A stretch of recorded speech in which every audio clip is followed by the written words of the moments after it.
Daniel, it's you and I today. How are you?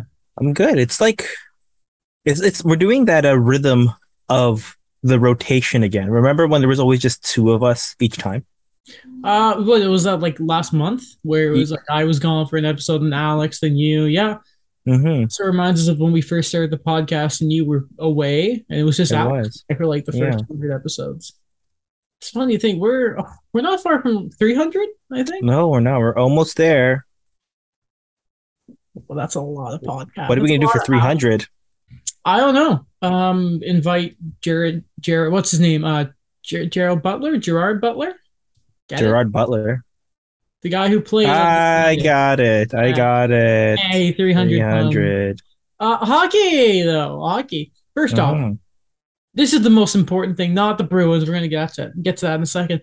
Happy belated birthday to who I think is the greatest player to ever play the game of hockey. You know this if you listen to the show long enough. Happy birthday to Sidney Crosby. There's a fantastic article in The Athletic that's talking about him that just came out. I want everyone to go read it. A guy who it's nice to see or hear about Sidney Crosby that he's actually one of the good guys. I've always said that I'm worried for the day we lose Sidney Crosby in the game of hockey. Um, but I wanted to really point out first, forget about Bergeron and that, forget about Patrice and Huberto and all that. Uh, Sidney Crosby, the man, the myth, the legend. Happy birthday. We love Sidney Crosby. It's so weird. It's 35. I know. That's so weird to me. Sid the kid's getting old. Few years left on the contract. He'll probably play beyond it because it's Sid. He's always sort of been seen as the guy that maybe he's going to play until he can't do it anymore. And I think it's Mhm. good for the game if he's there the whole time. You know what I mean? I've always It's had, kind of proven it to me. Yeah, like the longevity aspect of it. Like a lot of people listed the injuries he's gone through, the concussions, yeah. and despite that, the type of numbers he's been able to do that in a way he never really skipped a beat and he kind of adapted to what he needed to do for the team, become that two-way guy. He didn't always have to put up the most points. And it's just crazy to me that he's still doing this at an elite level, despite the way the Penguins have been, I guess, with the first round exits. Mm-hmm. Crosby's always been the bright spot there. So if you look back, I remember before the season started, or actually it might have been like a few weeks in, I pointed out on the show that Sidney Crosby's point per game in every single season he's ever played. After this past one, he's still point per game in every season he's ever played. And the all around game is sensational.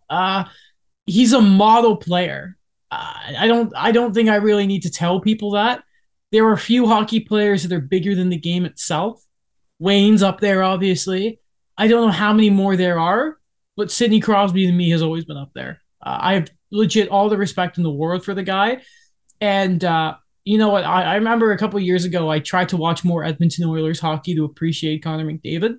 And I think next season, my goal is to watch as much Pittsburgh as possible to sort of really appreciate Sidney Crosby because he just plays the game the right way. That's a term that's sort of used too much in hockey, but seriously, we joke on the TikTok that I get bullied a lot in the comments because I love Sidney Crosby so much. Maybe But it's one of the segments here, what you said for the exactly, TikTok. it's just but seriously, it's we should be happy every day that he's in the game because he's tremendous, tremendous. Mm-hmm. I also feel silly back. I remember when we were younger, and there was always the Crosby Ovechkin debate, and it's like, no, it shouldn't. It's still weird to think that Crosby didn't get a Calder Trophy because Ovechkin beat him. Oh And yeah, it by the was points. I remember I was when I was in elementary school, the point counter TSN had for it. I always thought that was awesome. They always compared the goals and the assists, and then they would show all the highlight reels from the night before if both of them were playing of how did they get to there. And I thought that was one of the few times I'm like, they really did very well with hyping up and commercializing their players. see, here's the problem: is with all respect to McDavid and Matthews, they don't have the sort of hatred that Crosby and Ovechkin had for each other in their younger days. Even Sidney Crosby and like Claude Giroux had. You know what I mean? even the Malkin Ovechkin stuff from back in the day. We don't have a lot of that true hatred between superstars today. Kachuk, maybe, well, obviously with Drew Doughty a couple of years ago was a big one, but that's sort of, we're not going to get that as much now that Kachuk's in Florida, which is a shame. Yeah. But we don't really have that sort of hatred in duels. We might have, like, I want to say it was maybe, I can't remember if it was the night that, there was a Saturday night, obviously, where the Leafs played at 7 and then it was the Oilers at 10. And it was just back-to-back performances of just incredible hockey from McDavid and then Matthews, respectively, or other way around because the Leafs at 7, obviously. Eastern time. Sorry, the West. We don't care. We do, but sorry. But it's just, we have that, but we don't have hatred. And I think you need a bit of hatred in the game. You know what I mean? It's, Crosby's rarely snapped, but when he does, it's always like, oh. Yeah. Well, I think when he was younger, he did, obviously, but nowadays he rarely sort of crosses the line. But when he does, it's like, ooh, Sid, thank you. Well, that's what we need more of. That's what we need a lot more of. We'll see what happens. But. Yeah, we'll see. I think a big thing with that too is and it's funny how we always use The Last Dance as an example of Michael Jordan talking about how two things. He didn't win the MVP in 1993. That was Charles Barkley. And then how he had to show him in the finals why he was the best player in the world, even for that year, by beating Phoenix in 6 games. And then when they said the second best shooting guard at the time was Clyde Drexler. And then Michael Jordan also beat him in the finals. No disrespect to Clyde, but being compared to him, yeah. Well, even like, what did they always talk about I think it was beside the Pacers? Their biggest rivalry was against the Pistons. And it was, the Dennis Rodman pit, the bad boy Pistons. There's hatred there. See that, by the way, Philly Flyers, that's what you should be. Let's do that. Let's bring back those Flyers. That would always help. Like, I'll never forget that Flyers Penguin series. You know what I mean? Yeah. Back in the day, they were great, man. I always remember the Jordan Staal. I know it's not a big highlight, but the Jordan Staal goal is like this trick shot he did from like far away, and I thought that was always so awesome. And then when those games would go up to like 8-6, and everyone's just fighting at the end of the game. I always forget that Jordan Staal was a Penguin. I don't know what it is, but it's always like, oh yeah, he was a thing. Whenever there's that like famous video of PK Subban at the zoo or something, and he sees these ducks, and he's like, there's like Bobby Ryan going to Ottawa or whatever, and he like Penguins be like, Jordan Stahl's on the way. It's a really funny one. I think it's him and Cabby Richards. Cabby, a legend. Just doing a lot of betting stuff right now, but I understand it's the trend. Does he do anything else on Sportsnet? I've only ever seen the betting odds. Have you seen Cabby on the street before? No. He was the guy that actually inspired me to not be scared to do streeters. Because he used to do this segment called Cabby on the Street. I believe it was from The Score when they had a TV channel with Tim and Sid. Yeah, and like he would just do so well with streeters. And even when I was younger, I'm like, man, like that used to be the most frightening thing I would think of in journalism. Explain to people who don't know what a streeter is. So a streeter basically is you have a story in mind and you want to kind of get a spur of the moment pedestrian, voice of the public type of thing for your piece, and hoping they do stop and speak to you and actually give you their name and everything. You just go up and talk to people, and it's probably one of the things that I hope to master one time in our career. Essentially just picking random people off the street to talk to. It is one of the first things we did in first year at Ryerson, Toronto Metropolitan University. Sorry. And it is the most anxiety-inducing thing in the world. You know what was the worst for me? What? This happened like 2 or 3 times where they give you an amazing response, and then they're like, "Sorry, I can't tell you my name." I remember it. You remember this, Daniel, because we did it together. It was Shanaz's lab, and at the time, I don't think weed was legal in Canada yet, or it was in the process of becoming legal. Oh, yeah. And they told us, your first assignment, go out, do streeters, ask people what they think about the legalization of weed. And it was still somewhat sensitive back then, which is crazy to think now. And people didn't want to comment on it because it was weed. I don't know. Years ago, it was still sort of like, oh God, weed, that's scary. Nowadays it's whatever. But yeah, I remember that was a really big issue that we had, that we got good quotes. People were like, "Yeah, I want to give you my name." Yeah. It's like, and then you have to be like, "Oh, but only me and my professor are going to see," and it's like, "No, it's just They're like, a." no, we can't trust you. I'm like, okay. It's like, give me a hand here, give me a hand here. But it's a great way to sort of get you out of your comfort zone, Straighters. Yeah, for sure. But back to hockey. Daniel, I love the fact that the Bruins have brought back their 1-2 punch down the center of the past decade, and it has cost them the same amount they signed Pavel Zacha for. Anyway, David Krejci is back for $1 million. Patrice Bergeron, who just had the career year of his life, which is just at his age and his career, back at $2.5 million. There's some bonuses in there that will affect the season afterwards. We don't care about that. $3.5 million against the cap for David Krejci and Patrice Bergeron next year. I wish Alex was here just so we could see how sick he is of seeing the Bruins sort of triumphantly coming for this last dance. But my God, I hate the Bruins. Like, it's crazy. And I'd like to say that I'd like to thank one thing and one person apparently for this happening. So apparently they spoke at Tuukka Rask's wedding. And they started reminiscing about 2011 and how fun that was. And they wanted to give it one more try to just get a championship for Boston playing together. And pretty crazy the way they've been given. It's, again, we always talk about with the Bruins, that sense of loyalty, that hometown discount they're always been able to get. And it's amazing that a lot of people, we think about Patrice Bergeron, but we also see that, a lot of players have had that mentality as well. And for the ones that really kind of don't have that mentality, and they, like, I'll say a Torrey Krug who wanted to see how he was on the open market, they're still able to bounce back after all those losses. So it's weird to me. Like, it's like the same Bruins team throughout all of this because of the guys they've just been able to bring back and put there. So, what's funny is I remember saying on the podcast, enough of giving the Bruins credit for this sort of hometown discount thing, because I was like, Bergeron's deal was at the end of an 8-year deal. The contract was so long ago it didn't count. Marchand's too, and then Krejci and Bergeron sort of slap me in the face and say, here we go. The reigning defending Selke trophy winner is making less than $3 million next year, or against the cap. That is disgusting. That is insane. I'm remembering 3 episodes ago when we talked about Erik Haula, who was traded for Pavel Zacha.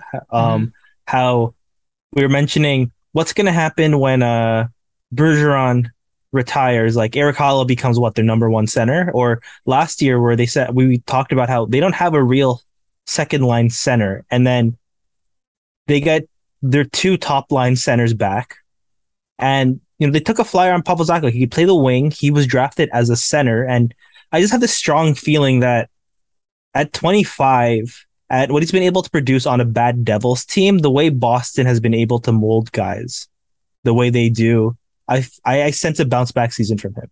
Now, let's just point out, David Krejci, obviously, for anyone who doesn't remember, played in the Czech League last year, had a great year, 20 goals, 46 points in 51 games played. Take with that as you will. And he is 36 years old. Now, David Krejci's never been the fastest skater to begin with, and it's sort of been a big advantage of his game, and it speaks to the type of player he is, that he still managed to play at an extremely high level.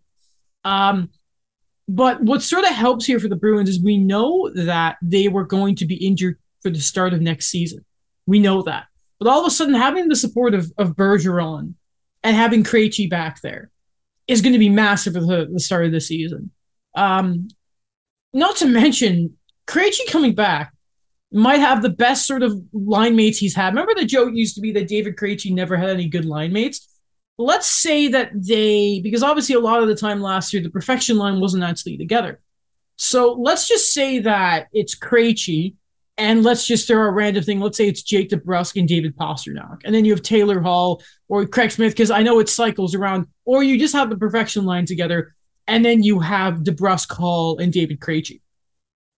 That's not bad. And then it bumps, of course, Pavel Zacha down to around the third line. And I don't know if he's going to play on Charlie Coyle's wing, because we're still very with it. But then it also bumps down Craig Smith to the third line. And then all of a sudden, the Bruins are the Bruins. And You didn't mention someone, who did I forget? a favorite of the show, What Mr. I can't even remember his name. Who? I can't Mr. remember his name. 3.5 million, I can't remember his name. Nick Foligno. Nick Foligno. Oh God, yeah. Oh, he's. I didn't know he wore number 17 for the Bruins. Milan Lucic is saying, "How dare you?" The Bruins, man. The Bruins. It's sickening to see, but They this, get upset. I think so. I think there's like an extra jolt. We'll see how it goes, but if this is truly the last dance for them, um, yeah, what a way to go. Daniel, by the way, that thing about the last dance, I think that may have been fake. Which I one? think the quote may have been fake. Which one? Oh, One about being like, I guess it's the last dance kind of thing. That part may be fake. Obviously, well, I I think didn't see the last dance one I added. It wasn't Oh, you didn't because there was a fake quote going around there when they referenced the last dance. Oh, okay, yeah. I didn't know. I think I've been using the last dance as just a theme. I feel like everyone has since it's come out. It's difficult to talk about sports without. Because like I've used the last dance for the Penguins. I've used last dance for I don't know what else. The other team and they is kind bring of everyone back. yeah. No, I did not use Okay, one of the fake quotes. I made sure I cited everything. Last dance thing was my own added good man. Interpretation. They're still, I think, it's funny that they're still probably going to be a wild card team, and that's not an insult. That's just saying we already know how stacked the Atlantic Division is. But then David Krejci coming back to sort of flips everything on its head. Not to mention, we got to remember that Brad Marchand had major surgery. I think it wasn't a hip, and that's going to take a long time. Like he may not even be 100% back to normal by the time the playoffs start. So I'm not ready to say the Bruins are like cup contenders again, but they're playoff contenders. I have a difficult time seeing them miss next year, especially when they get healthy. And we know it's not even just the Bruins. We know how Boston sports are, and they just get stronger as the year go by. Like look at the Celtics last year; they were like the best team after the trade deadline, and then made it all the way to the finals, and then lost to Steph. We don't talk about that. Swept KD in that. You love to see it. The nerve of Kevin Durant. Keep me or the GM and the coach. That's the coach. Yeah, that's crazy. Kyrie wanted. Anyway, just a scum. Just scum. Hate it. Yeah. Jonathan Huberdeau re-signed in Calgary, though. Yeah. Hasn't played a game, but he got $10.5 million per. It's an 8-year deal. I almost went to Florida to check the sort of thing. No, he's in Calgary now, Adam. So it obviously doesn't kick in this year because he's on a 1-year deal technically now. But it will kick in next season, again, from $5.9 million this season to a $10.5 million cap hit. One of the best passers in the league. I know there was some information out there about, it may have been Jay Fresh, I could get this wrong, that certain playmakers like Huberdeau, their games sort of last a little longer than sort of, a power forward or a sniper in that, right? And they reference guys like Yager, like Marty St. Louis, obviously. Guys who played later into their career. Yager's still playing. Yeah, still playing. But, Jonathan Huberdeau was a guy, I know a lot of people in Panthers, and even Baumgartner talked about, his age and that. I do think 10.5 is a little rich, though. I think he's fair to say he had the leverage. Yeah. Not on Alan Walsh for getting the deal, but it's a big ticket. I really thought that was going to be a number that we'd see if he wanted to test free agency because we didn't really know what was going to happen before the trade and then after the trade. Mm-hmm. At this point, I think that he did have all the leverage he had. He knew in Calgary they had to re-sign him, and we're going to get to Mackenzie Weegar after, but they really had to sign Huberdeau because the way the trade went down, I think it changes a lot for me, this commitment. It is kind of rich. He is going to be 30 soon, but this is the type of deal you have to do when you do trade a big piece like Matthew Tkachuk, and you still want to win. You don't want to go into a full rebuild. You don't want to go into a weird transition of whether this retool is going to last a while or not, or it's going to produce what you really want. And in my opinion, it changes the trade quite a bit for me now that Calgary's not just thinking about, okay, what are we going to do? There's so many question marks here. They actually have people there who are committed. Did I miss something with Weegar? What's up with that? I believe they were talking about an extension with him as well, right? Were they? Well, I know I do remember things saying that they were going to talk to him, but what is it expected? They're having a deal out soon. Story to keep an eye on. We'll see. Yeah. But even I think at the time we were talking about if they can re-sign one of these guys. Let's not forget Jonathan Huberdeau, guy who was in for the Heart last year. I think he was the second leading scorer in the league, or at worst, I think he was top three. I think for the wing he plays, he had a historic year when it came to assists, because Alan Walsh tweeted about it every night. Um, it's an incredible player. I'd say the more I think about it, it was probably fair if he stayed in Florida with the Florida tax or lack of tax there, obviously. It would have been around 9.5. People were sort of talking about. So going to Calgary and sort of the tax, Canada tax, and I'm not saying like, so let me, the taxes here in Canada, and especially like, it's different from Florida. We talked about that. Number does make sense to me, actually, the more I think about it. But it's just to think, hey, he's making Jonathan Taves money right now. Carey Price. I'd rather have Jonathan Huberdeau though. Do you know what year Jonathan Huberdeau was born? 1993. You were absolutely right. The same year the greatest movie of all time, Jurassic Park, was released. Oh, I thought you were going to say the last time the Habs won, because I thought you were going to do the Quebecois connection. Yeah, Habs fans were a little upset about that too. They were like, Huberdeau, no. It's okay, just wait the 8 years. I'm not going to, no. You're Luc Dubois. He's coming. We're all waiting for that, aren't we? All is forgiven if he goes to Montreal for you, right? I will be. How do I put this? I will be hopefully optimistic for Pierre-Luc Dubois. If he takes a single shift off in Montreal, he's going to get eviscerated for it, and I'm ready. Just be careful, man. Be careful what you wish for. The grass isn't always greener on the other side. Yeah, of course. You just got to remember that. Jesper Bratt and the New Jersey Devils. The Devils had a few sort of things to do with arbitration. But they get the deal done with Jesper Bratt, who had, a very good year last year. They avoid arbitration. Yeah. Now, what was the joke? So the Devils were going to offer like 4. That was their want. Bratt wanted north of 6, and everyone joked, okay, so he's going to get like 5.4 for arbitration. And instead of going to the ARB, the Devils and him settle at $5.45 million as the cap hit. It's another chance it's a chance for Bratt to sort of show that last year wasn't a fluke, aka the 73-point season up from 30 the season before.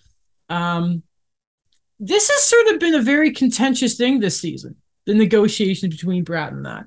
But if he pops off again next year, the Devils are going to have to pay him. Yeah. Like, really have to pay him. Especially because and I believe he'd be an RFA still next year. His ARB case could be even better next year. Yeah. And then think at that age, he'd be a year away from UFA because he's 24 now. Yeah. For me, I don't know. I expected them to kind of maybe extend him a little longer. Not really, this is a very baseball tactic kind of thing. Like, you don't want to keep doing these types of deals. He's just an example of a guy that New Jersey, we haven't really seen a whole lot of the way they've been able to draft outside of the first round sometimes. Mm-hmm. He's a guy that he's developing into potentially, I think he's all-star level already. He could become a star, at least offensively, or someone that they could anchor there. And I don't know. I thought he was going to get a longer deal than he did. This might be something that it's a bit aged, but I'm comparing it to Zach Parise, where he kept doing these 1-year deals. Eventually, he just walked, and I don't want to see that with New Jersey again. I was not expecting a Zach Parise. What do you think I was gonna reference? I don't know. It just wasn't Zach Parise. Oh, okay. That was like, you think a different player. So I thought Bratt was turning 25 this year, and then he'd be 26, and then maybe he'd be. But no, he actually turned 24 July 30th. So I think he'd be. He's still 2 years away from UFA, I think, because I'm pretty sure by now he's played the necessary games. Yeah, he's played 307. Jeez, he's been around a while. Yeah, no, wow. Wow. I believe he was there last time they made the playoffs, right? Like 2000. Hold on. 18? Wait, I have his stats here. Okay. 2018. Yeah. In 2017-18, he played a single game. Okay. Remember when Kucherov brained Taylor Hall, I think it was, and he didn't get any Oh suspension. yes, that was a very I remember that. Like Brian Boyle was just toying with Nico Hischier. So that was the one year I remember where obviously the first round's difficult to cover, and I think every year, at least for me, there's one series I just can't get a grasp on. It slips through my mind. That year it was the Devils and the Lightning. That year I was like, I couldn't keep up with them. I definitely could not keep up. It was difficult. Just sorry, going back to Calgary actually, because they actually got some other business done. Good for True Living. Just that whole fan base has to be feeling He's better. saving himself. Oh, he definitely is. Yeah. Oliver Shillington, not Killington. 2-year Hmm. deal, $2.5 million for him. Had a really good start to the year, I remember. Yeah. Maybe a little quiet towards the back half of it. But that's a fine little deal. Especially if they can get Uyghur locked up, that defense already looks stacked enough.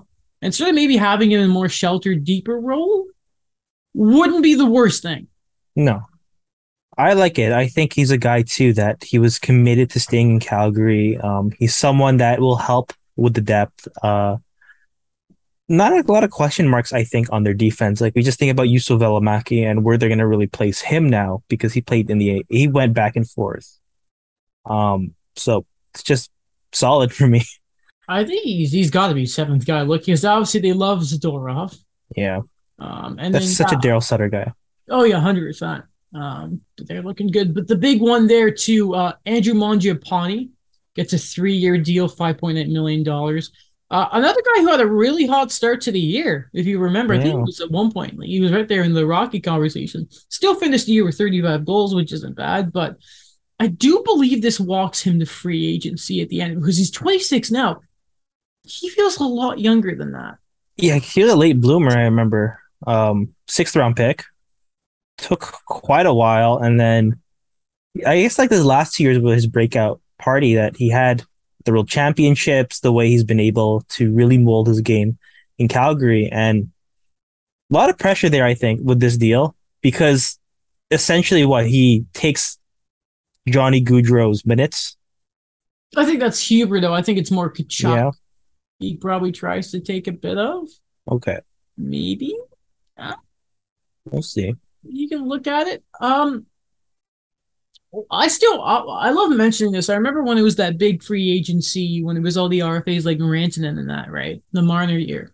Mm-hmm. I remember Andrew Mangiapane being one of the last ones, and us at the time being like, who the hell is this guy? And I don't even remember how to say his name back then. Didn't know how. And now look at him. He's one of the core members of the Flames. Oh, Alex's boy. Yeah, the bread eater, the bread eater. But yeah, like seriously, the Flames are doing business. Like they're getting lots done, which is what that fan base kind of needs, to be honest. Because it was dark for a few days. It was after the Edmonton series. All those jokes like Connor McDavid single-handedly dismantled Yep. the Calgary Flames. And speaking of Edmonton, while we're there, so Kyle Yamamoto gets a 2-year deal. He'll still be an RFA at the end of it, $3.1 million, 20 goals last year, but he's Not sort bad. of Yeah. middle six pest guy. I remember, like you like having Yamamoto. We kind of briefly mentioned it, I think, last episode, but we didn't. Like jokingly, Jesse Puljujarvi has been re-signed for 1 year. He'll also have ARB rights at the end of this contract as an RFA, $3 million. So they do keep, but well, they also have $6 million currently. You forgot someone. Who did I forget? Tyler Benson at 700,000. I don't care. They currently have minus $6 million in cap space. And I do believe they will be fine, though, because they have both Oscar Klefbom and Mike Smith on LTIR next year. I forgot Klefbom. He's a UFA next year. Yes. Really feels like his career is done, eh? Because it's been years since he played. I was hopeful he would come back, but when he got re-injured, that was like the end of it. So so Ken Holland. Listen, we've made our thoughts clear on Evander Kane plenty here. He does go into the offseason, retains the scoring and what Evander Kane brings on the ice. They choose to keep him with term. Well, we still don't know what's going on with his own claim with the Sharks on that. Yeah. But as of right now, they do retain Evander Kane, who is on the wrong side of 30, and that deal could look bad very quickly. But anyway, let's just look at this playoff. They keep him. They keep Jesse Puljujarvi for how long, we never know. and they retain Kyle Yamamoto. Three pretty important wingers, even though it's so weird to look at the way they value Jesse Puljujarvi. It is a fine offseason from Ken Holland, also when you look at the fact they kept Brett Kulak. And again, this is just we've talked about Kane so much, but I'm just trying to I'm sure those fans are happy. And of course, they bring in Jack Campbell too. And that it's I think if you're an Oilers fan, I think a lot of them were worried Puljujarvi was going to be gone, but he's there, and so is Yamamoto. Mm-hmm. I think, the Oilers, they sustained what they wanted, and they bring back the guys they needed. I don't know, for all that Ken Holland has done, it's just so far this is what I feel like, just so far so good this offseason. For him, offense aside, on ice, but not looking at the other stuff, right? Well, see, here's the thing. There's noise around the Oilers because we still don't know what's going on with Daryl Cates. Amongst other things. Wink, wink, nudge, nudge is all I'll say about that. But I don't know why. It's just, listen, I want McDavid deep in the playoffs. I do. And right now, the Oilers are in the position where that's going to happen. It's just, I hate that the Evander Kane got a deal there. I don't like it. I feel like that money then could be allocated somewhere else because it's still, if you look at their signed forwards, they still got Devin Shore and Fogle is still there, and luckily they wanted to trade him.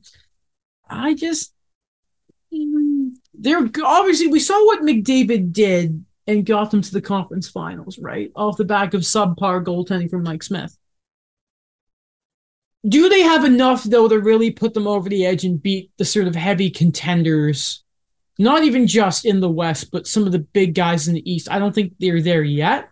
No. And I don't think Evander Kane specifically helps them. I like Yamamoto and Puljujarvi at $6 million between them. I think that's great value. So I can say that.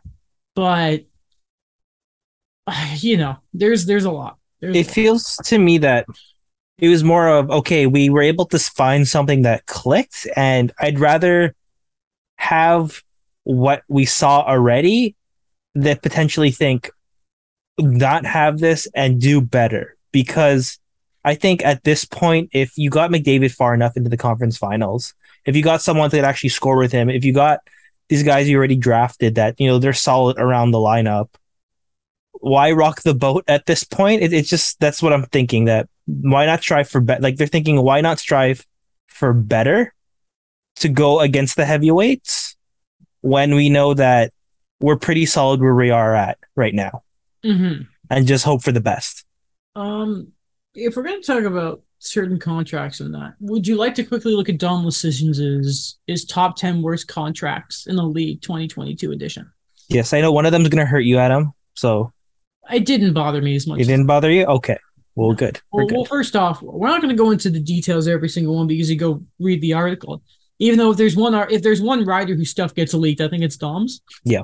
Every screenshot of every page. Yeah. Number 10's a funny one, is all I'll say. But number 9, he did have Nick Suzuki. Nick Suzuki starts his contract this year at $7.9 million, 8-year. But what people weren't mentioning is the first line in this part of the article. He said, "Personally, I'm excited to see how wrong this one is." Now, certain people forget that Dom's model doesn't have it always right. It doesn't justify the fact that the Habs were god-awful. Obviously, it doesn't sort of compare how he played under Marty St. Louis compared to Dom Ducharme. And obviously, there were different roles. Once Dom Ducharme came in, a lot more defensive responsibility was then put on Christian Dvorak when Suzuki and Caulfield were sort of said, okay, go score goals. I know what he means right now, because if you look at sort of the season he had last year, 61 points for about $80 million. Sorry, just shy of $8 million. You're kind of But obviously, and I'm not ripping Dom here, but it's if you watch the Habs and you watch Suzuki and you sort of understand the context, then it's sort of okay, you can see the value in the deal. And again, he mentions that he wants to be proven wrong, and he's probably going to be. So I don't really, it doesn't bother me too much. He's still in your good graces. Yeah, listen, do I agree with everything Dom and his model put out? No. and that. And there are certain philosophies that Dom Lucians has that I respectfully disagree with, like stuff that he talked about in our lecture halls and that. But he's a brilliant mind. And like, listen, his stuff's interesting to read. Nothing personally against him, but I just respectfully don't agree with everything he does. But like, he justified his Suzuki stuff well. Not to mention, I'm not getting mad about hockey in August. I've got October to April for that next year. So, no. Erik Karlsson was only number 7 on the list. I'm surprised by that because that contract, I feel that's the one always mentioned. So, well, the one is I wish Alex was here because he actually at 6 had Colton Parayko, which I thought was very interesting. And we talk about bad deals. Vlasic is also up there at 4, by the way, which the Sharks on that list. Yeah, they're nearly everywhere. I did want to talk about one because, listen, Stars fans were not happy about this because Tyler Seguin was number 1. I did not know that Tyler Seguin had to learn how to walk again, apparently. And I was very critical about the Stars this year. I did not know Tyler Seguin had to learn how to walk. Wasn't like Matt Zuccarello had to learn to talk again?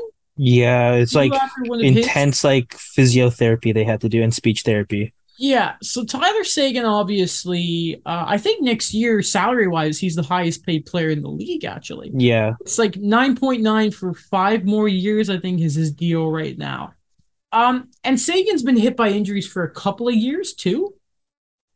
But, you know, I don't know if he actually mentions in the article. No, I don't think he mentions exactly that part, like the physical thing that's happened to his body. But man, I do feel rough because Seguin has like, you think about it, I'm pretty sure when there was those storms in Dallas a couple of years ago, I'm pretty sure he opened like his old house, the one he had for it got destroyed. Never mind. I was gonna say, didn't he like open it for charity? But no, it was the story was his house got destroyed. Never mind. That's sure that kills my point. But I'm pretty sure didn't the Stars owner like again go off about how Seguin and Ben needed to be better?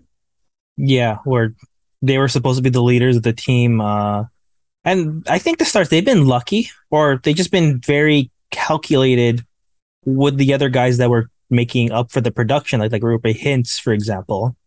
Denis Gurianov has finally become a full-time guy. So they've been able to find those stops, find these guys. Jason Robertson, who was a draft steal offensively for them. And I don't know what the Stars are going to do, to be honest. Like they have to retool, I think, the way the money is. Like they can't go on a full rebuild. And it was interesting for me too. Like, because we talked so much before, like years before, like how Tyler Seguin he did develop into what he was supposed to be in Dallas. And then suddenly it's just in the years he's supposed to be in his prime, these are when the injuries hit the most. Mm-hmm. Unfortunately, yeah. It's weird that he's not as young as you'd think too. Seguin, yeah, 2010. He's one of those guys that like you don't realize just how quickly he's grown up because I'm pretty sure he got engaged recently too. And you're like, oh wow, like he's 30 now. Mm. So the aging curve already is bad. And with the injuries, it just sort of spells disaster, unfortunately. But like, yeah, I remember like when him and Jason Dickinson actually, when everything was going on in the bubble around the George Floyd killing. Yeah. He was actually one of the few who actually kneeled during the game. Yeah. Which that means a lot. And Seguin has had like people have mentioned in his past, he's had some problematic moments, but he's sort of shown how he's grown. And I'm not referring to being late for a team dinner or lunch for the Bruins. I mean, man, like the thing when that's circulating again, the picture of him just in the press box. It's a funny picture. Yeah. But like Seguin has sort of, I think at times shown that he's grown up. Yeah. This is unfortunate, man. This is a story that we actually haven't talked a ton about, but I felt it was important too. Brittany Griner, obviously very famous basketball player, who has been in Russian custody for a while now. Was recently sentenced to 9 years in Russian prison on drug charges.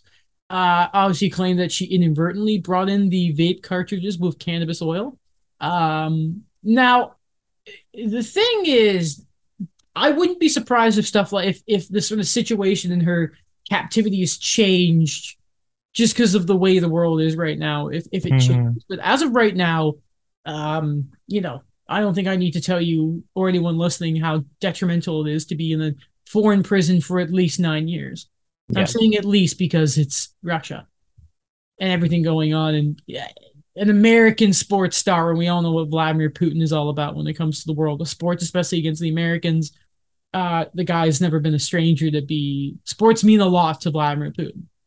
Um, Jano, I think we can acknowledge that, and I'm sure Brittany Griner herself will say that, it is a mistake bringing the cartridges like she did. You can say that going to other countries, you need to know the rules, and she did because apparently she plays in Russia in the off season. Yeah, and the like a lot of the leagues there. So it's not like she was just going. She obviously has a history there. She plays in the off season. She's like apologized to her team for the commotion she's caused, which she shouldn't have to do. It can be true that she made the mistake. At the same time, people have pointed out past sort of charges of possession of this kind of stuff compared to what Brittany Griner has gotten is very clearly there's a discrepancy there because she's an American athlete Yeah. and prominent within her league.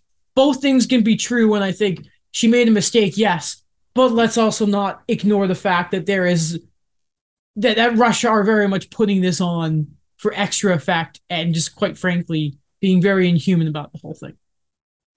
Yeah, it's very tough because we've been able to get a lot of the updates on what was going on, and man, like when I first saw the number where is before she was sentenced, where they said it could be up to 10 years Mm-hmm. for this, my heart dropped quite a bit for that. Thinking of what you said, foreign prison, you're a high profile inmate, Yes. and it just we just don't know what is going on in Russia in terms of not just what's going on globally there, but like in terms of what goes on in the country there. And it's just a scary situation to be in. The one thing I'll say, because I don't have a lot of expertise on this, at least like the legal part of it or what's going on in terms of the negotiations between the US and Russia, because I really think that's going to take a while. I don't think this is going to be solved anytime soon, and at least that's my opinion. It's just I don't like is the reactions online to this of people saying, "Oh, good for her. This is what happens when you make a mistake like that. How can you do that?" And it's just listen, like we're not all legal experts on this. And the one thing I just don't like is like it's become like a meme like thing online. I agree with you. So people obviously have been doing stuff like faking Adrian Wojnarowski. I know I butchered his last name. I'm so sorry. Woj's tweet saying like trade is blocked. Oh, sorry, excuse me. Conditional pick added. You know, right now I think she's 31. So Mm-hmm. imagine there's a thing that you're going to come out of prison 4-1, hopefully at 40. First off, and this isn't, I'm sure this is the least important thing to her right now. That's going to be the rest of her basketball career. But just what you lose in life. Like, Daniel, what I like thinking about is 9 years ago. How old was I? Like 13? Think of the Mm-hmm. world back then, like 2012 ish. You just sort of think of how much the world has changed. When she comes out, what's it going to be like? Yeah. It's. I always go on about perspective and trying to put myself in someone else's shoes right now. Uh, she must be scared. We talked about our reactions to seeing the news. Like, what else can she think about why she's been there and imprisoned? Mm-hmm. Try and think about your family. Apparently, I think there was there. It was either like 4th of July. She was supposed to be put in touch with her wife. I believe they're married. Didn't happen. So, what communication has she sort of had with relatives and family and loved ones and that? Not much. Mm-hmm. Daniel, normally I'm the type of person who's never really, I'm never afraid of gallows humor and stuff like that. But there are certain times I'm like, I don't know about that. And some of the Yeah. stuff with Brittany Griner, I'm like, I don't know about that, guys. Whenever there's an update like from a legitimate source, I never look at the comments anymore, No, especially for this story. yeah, I agree with that.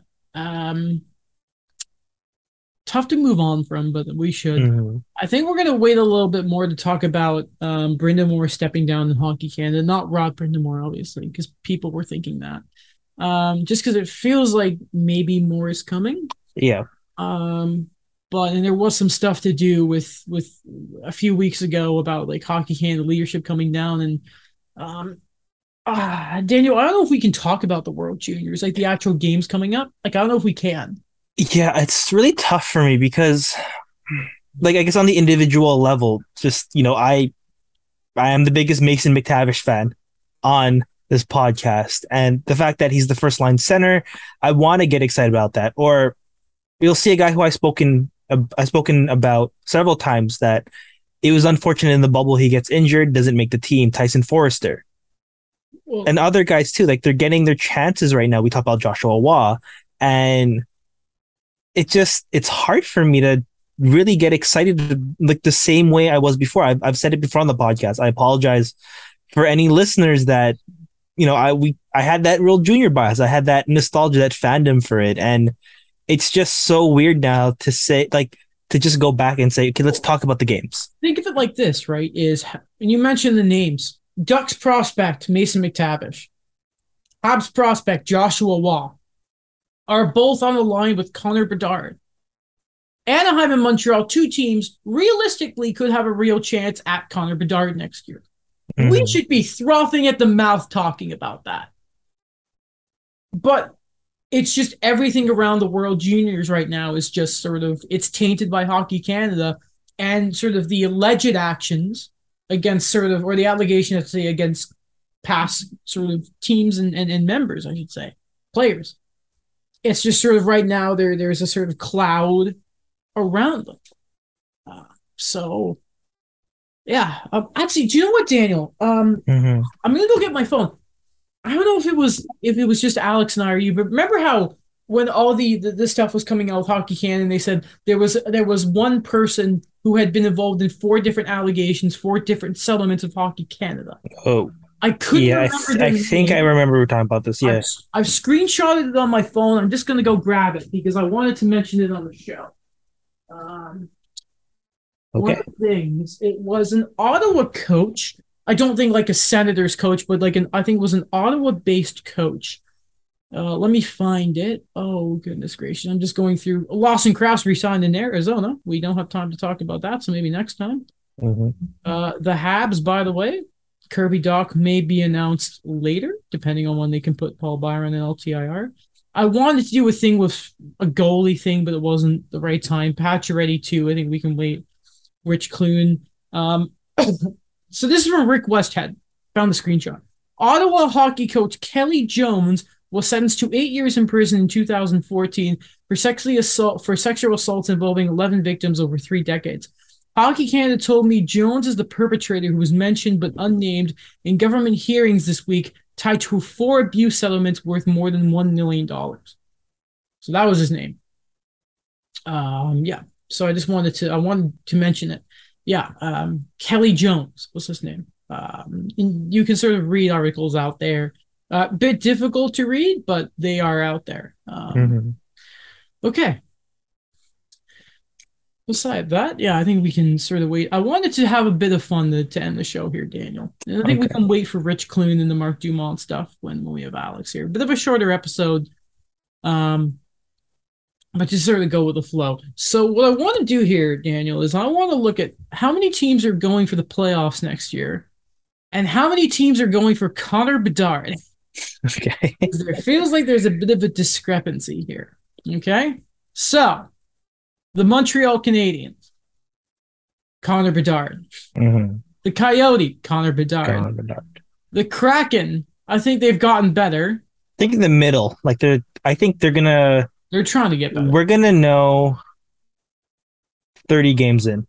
It depends on their goaltending. If their new goaltending coach works out, then fine. But if not, then it's you don't know what the Pacific. The Flyers are trying to be good, but I think Connor Bedard eventually, for them, same thing, 30 games in.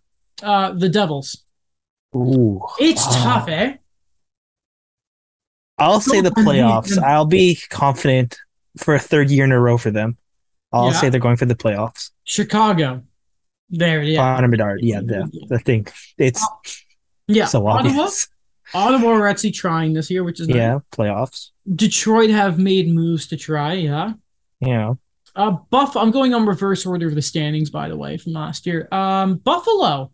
I think they will go for Connor McDavid, but in a more positive way than we've ever seen before. AKA they will not do what they did to try and get McDavid. Yes. Anaheim, I think, are Connor Bedard. The Sharks, I don't think they're trying to go for Connor Bedard, but I think they're going to be there. They will, just based on how they play. The Blue Jackets. Ooh, I think playoffs. The Islanders. I think they're playoffs. I think they're going to bounce back. We're all waiting for Kadri, right? The Winnipeg Jets. What direction are they taking? They're going to go for the playoffs, but they're not going to make it. Vancouver? Go for the playoffs. Mm-hmm. I wonder how they're going to play this year. Vegas. I mean playoffs. Yeah. They have to try and go. Nashville made their moves. Dallas still need to sign some important free agents, RFAs. You'd like to think they're going to try and win. Since you bring in Pete DeBoer. I don't know. Same with LA, probably going. I'm going towards the top of the standings here, so I think everyone else pretty much go for the playoffs. But it's like the team's really going for it. Like Chicago, I mentioned before, just being so shameless about it. Excuse me. But man, he's gonna be good. Like it's looking like a special draft next year. I'm excited. I also can't wait for people to argue that Bedard shouldn't be one and be wrong. Oh, you know who you are. Okay, Daniel. All right. That's everything for today. We gotta get this to Alex. Oh goodness gracious. I'm tired, man. Yeah, tiring day. Yeah, day off tomorrow though, so that's nice. We both worked today, but we grinded it out for the listeners. Yeah, excuse my audio because my mic hates me, and I didn't plug my ring light in because I was running late anyway. I had a shower and then immediately. My hair is still wet. Actually. Still looks good though. When you have thick hair like I do, it just looks better when it's wet sometimes. Yeah, wet and greasy. Sorry, wet, comma, and greasy is when it looks like it's best. But then you don't want greasy hair, and then it's the price of beauty, Dan. Of course. I also haven't shaved, so I kind of look like a mess, to be honest, today. That's everything. Hardened veteran. Thank you. Mm-hmm. All right. Yeah, we are the vets of the show, and Alex is the youngin, even though he's only younger than me. But you know. Anyway. All right. Yeah. That's it. Bye. Goodbye.